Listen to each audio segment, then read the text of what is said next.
आज ये प्रेस वार्ता की जा रही है आदिवासी बुद्धिजीवी मंच की तरफ से। मैं अपना परिचय दे दूं। मेरा नाम विक्टर कुमार माल्टो है। मैं आदिवासी बुद्धिजीवी मंच का राष्ट्रीय संयोजक हूं और आज हमारे आदिवासी बुद्धिजीवी मंच के सभी पदाधिकारी लोग हैं, हमारे आदिवासी ग्राम प्रधान लोग हैं, हमारे आदिवासी एक्टिविस्ट लोग हैं और आज इस प्रेस वार्ता के माध्यम से हम पूरे झारखंड सहित सभी शेड्यूल एरियाज के लोगों को यह जताना चाहते हैं कि आदिवासी बुद्धिजीवी मंच रांची के द्वारा झारखंड उच्च न्यायालय रांची में झारखंड सरकार के खिलाफ कल दिनांक 9 दिसंबर 2024 को एक अवमानना याचिका सरकार के खिलाफ दाखिल की गई।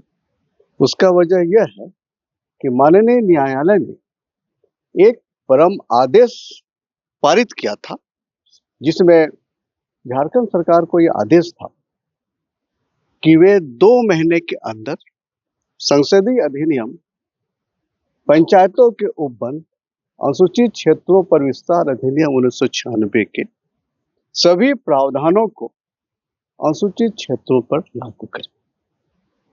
2 महीने बीत जाने के बाद भी राज्य सरकार की ओर से न ही कोई बयान आया इस संबंध में, न ही राज्य सरकार ने याचिकाकर्ताओं से किसी भी तरह की वार्ता की। हम लोगों ने माननीय न्यायालय के आदेश को स्पीड पोस्ट के माध्यम से भी कुल 24 रिस्पोंडेंट्स को बता करके आग्रह किया था, यह संसदीय अधिनियम की बात है। हम अनुसूचित जनजातियों, हम अनुसूचित क्षेत्र के निवासियों के सामाजिक आर्थिक सशक्तिकरण की बात है, इसे लागू की जाए। अभी तक लेकिन सरकार से किसी भी तरह का हलचल हम लोग को महसूस नहीं हुआ है। कल हम लोगों ने जब कंटेम्प्ट टू कोर्ट एक्ट 1971 के प्रावधानों के तहत सरकार के वरिष्ठ अधिकारियों के खिलाफ कार्रवाई करने की मांग करते हुए एक याचिका दायर किया है। उसमें हमारे आदिवासी बुद्धिजीवी मंच के 4 पिटिशनर्स हैं। पिटिशनर मेन तो आदिवासी बुद्धिजीवी मंच है। उसमें जो सिग्नेटरीज हैं उसमें संताल परगना से है माझी हड़ाम प्रधान के हेड श्री सफानी बेसरा, मुंडा समाज की ओर से श्री एतवा मुंडा जी है जो इनकम टैक्स कमिश्नर रिटायर्ड है। तीसरा पिटिशनर हमारे हो समाज से पूरे सिंहभूम प्रमंडल से है श्री दामोदर सिंह जी, और चौथे पिटिशनर है माननीय सोमेव उरांव जी जो रेलवे में डिविजनल पर्सनल ऑफिसर थे। वो पूरे हो समाज, ये उरांव समाज की तरफ से वो सिग्नेटरी है। तो कल हम लोग सब लोग थे और हम लोगों ने माननीय कोर्ट में याचिका दाखिल कर दी है। अब इंतजार करेंगे कोर्ट इस पर क्या संज्ञान देते हैं। तो हम लोगों ने सोचा कि सरकार हम आदिवासियों के नाम से एक भ्रामक प्रचार कर रही है कि हम ही आदिवासियों के हितधारक हैं, हम ही उनकी विकास कर सकते हैं, हम ही उनकी सुरक्षा कर सकते हैं। तो यह मिथक, ये जो भ्रामक प्रचार कर रही है सरकार ना, इसको समाज को बताना है।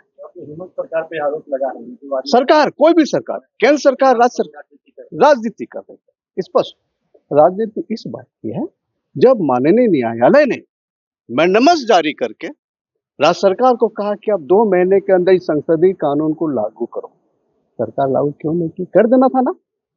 पी पैसा को तो लागू नहीं की, यहाँ आदिवासी ग्राम सभा को 7 प्रतियां भी नहीं दी। यहाँ तक कि अनुसूचित क्षेत्रों में जो टीएससी होता है, ट्राइब्स एडवाइजरी काउंसिल, उसका भी गठन राज्य सरकार सही ढंग से नहीं की है। असंवैधानिक नगर निगम को भी सरकार मजबूती प्रदान कर रही है। तो इस तरह से हम अनुसूचित क्षेत्र के निवासी, यहाँ जनजाति भी रहते हैं, अनुसूचित जाति भी रहते हैं, ओबीसी वर्ग भी रहते हैं, जनरल कैटेगरी के लोग भी रहते हैं। तो शेड्यूल एरिया सिर्फ अनुसूचित जनजाति के लिए नहीं है, बल्कि टोटल जो 13 शेड्यूल डिस्ट्रिक्ट है और 3 प्रखंड है, वहाँ सभी वर्गों के लोग रहते हैं। उनके सामाजिक आर्थिक सशक्तिकरण करने के लिए ही माननीय संसद ने पी पैसा अधिनियम 1996 का निर्माण किया। 1996 में 24 दिसंबर 1996 में दुख की बात है कि झारखंड गठन होने के बाद भी राज्य सरकार ने पी पैसा अधिनियम को लागू करने में बिल्कुल ही अनदेखी कर रही है। हम स्पष्ट करना चाहेंगे कि राज्य सरकार अविलंब पी पैसा 1996 के सभी प्रावधानों को लागू करते हुए अनुसूचित क्षेत्र के जिले पे क्रमशः स्वशासी जिला परिषद और निचले स्तर पर आदिवासी ग्राम सभा की स्थापना कुल 7 शक्तियों के साथ देते हुए स्थापित करने की कार्रवाई अविलंब सुनिश्चित करें। जैसा कि पी पैसा धारा के 5 में स्पष्ट कहा गया है कि जिस दिन पी पैसा अधिनियम लागू होता है उसके 1 साल के अंदर भी इसके प्रावधानों को आप फेरबदल कर सकते हैं। बाकी जो भी इसके असंगत व्यवस्था है वो समाप्त समझी जाएगी। तो जब पी पैसा के सभी 23 प्रावधान स्थापित हो चुके हैं और 24 साल हो गए, राज्य सरकार अभी तक गलत पंचायत राज कानून, गलत नगरपालिका कानून को हम अनुसूचित क्षेत्र के आदिवासियों पर थोपने का प्रयास कर रही है। और चुनाव के बाद भी माननीय मुख्यमंत्री महोदय, ना ही सरकार, ना ही किन्हीं के द्वारा आधिकारिक घोषणा की गई कि अनुसूचित क्षेत्रों में संसदीय अधिनियम को हम लागू करेंगे। आज इस प्रेस कॉन्फ्रेंस के माध्यम से हम 2 मांग करते हैं। पहला मांग कि माननीय मुख्यमंत्री महोदय राज्य के महाअधिवक्ता को अविलंब हटाए। दूसरा मांग है हमारा कि पंचायत राज निदेशक श्रीमती निशा उरांव, जिनके वजह से पी पैसा अधिनियम लागू होने से अटका हुआ है, जो प्रतिनियुक्ति पर है, भारतीय राजस्व सेवा के अधिकारी है, उनको अविलंब माननीय मुख्यमंत्री हटाए। 2 मुख्य मांग है। पहला मांग है कि राज्य के महाअधिवक्ता को हटाए। दूसरा हमारा मांग है कि पंचायत राज निदेशक श्रीमती निशा उरांव, जो प्रतिनियुक्ति पर है, जो इस कानून को लागू करने में सबसे बड़ी बाधक हम महसूस करते हैं, उन्हें भी माननीय मुख्यमंत्री इमीडिएट हटाए। कौन सा काम प्रभावित हो रहा है पी पैसा के लागू नहीं होने से? क्या जो इलीगल काम भी हो रहा है क्या पी पैसा? एकदम हो रहा है।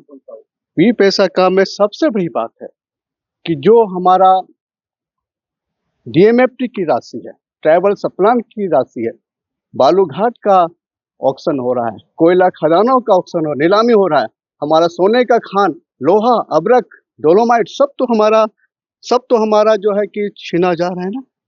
अभी मैं आपको बता दूं, डीएमएफटी के पैसे, डीएमएफटी रूल्स में यह कहा गया है कि जो भी राशि आएगी उसे पी पैसा अधिनियम 1996 के द्वारा गठित ग्राम सभा ही खर्च करेगी, नियंत्रण करेगी। तो जब पी पैसा के तहत ग्राम सभा का गठन ही नहीं हुआ तो सरकार डीएमएफटी की राशि कैसे खर्च करेगी? आपको बता दूं, 1 जनवरी 2024 से लेकर 31 जुलाई 2024 तक कुल 13,623 करोड़ रुपए आए हैं झारखंड में। वो पैसे कैसे खर्च हो गए? अभी 31 दिसंबर तक फिर इतने ही पैसे आएंगे, कैसे पैसे खर्च हो रहे हैं? तो ये हम आदिवासियों को 1,000 रुपया बांट करके आप हमारा अरबों रुपये लूट रहे हो और दूसरे को लूटने दे रहे हो। आपको नियमावली बनाने में क्या तकलीफ है?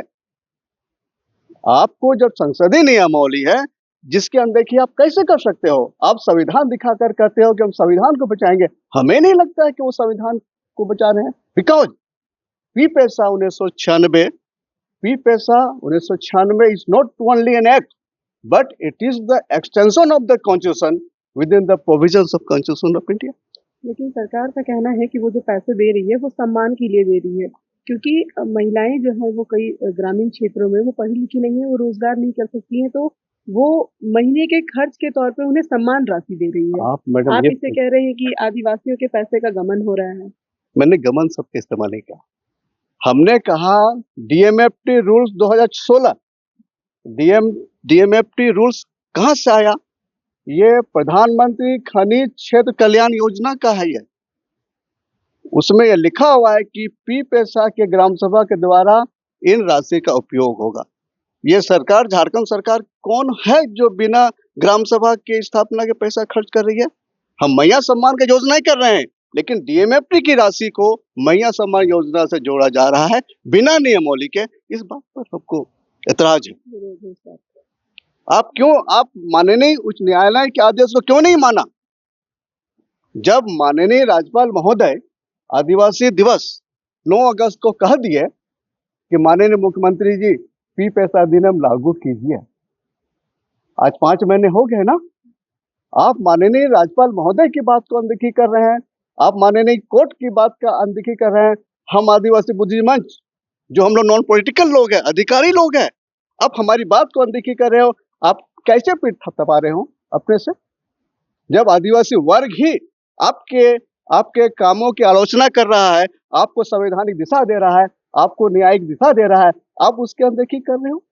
आप राज्य को कहां पहुंचाओगे? आज प्रमुख मांगे हमारी, सबसे पहले माननीय मुख्यमंत्री महोदय, आप राज्य के महाधिवक्ता को बदलो और आप पंचायत राज निदेशक श्रीमती निशा उरांव को अविलंब बदलो, अन्यथा फिर हम लोग निर्णय लेंगे क्या करें। गोल, जहां 27 वर्षों के सफर में 17,000 से भी अधिक छात्रों ने डॉक्टर एवं इंजीनियर बनकर भरे सफलता की ऊंची उड़ान, जहां साधारण छात्र भी झारखंड टॉपर्स बनकर बना रहे इतिहास। दूरदर्शी शिक्षाविद श्री विपिन सिंह के मार्गदर्शन में मेडिकल एवं इंजीनियरिंग के लाखों छात्रों के लिए आशा की किरण के रूप में गोल, nation's leading institute. thefollowup.in. Like, share and subscribe. www.thefollowup.in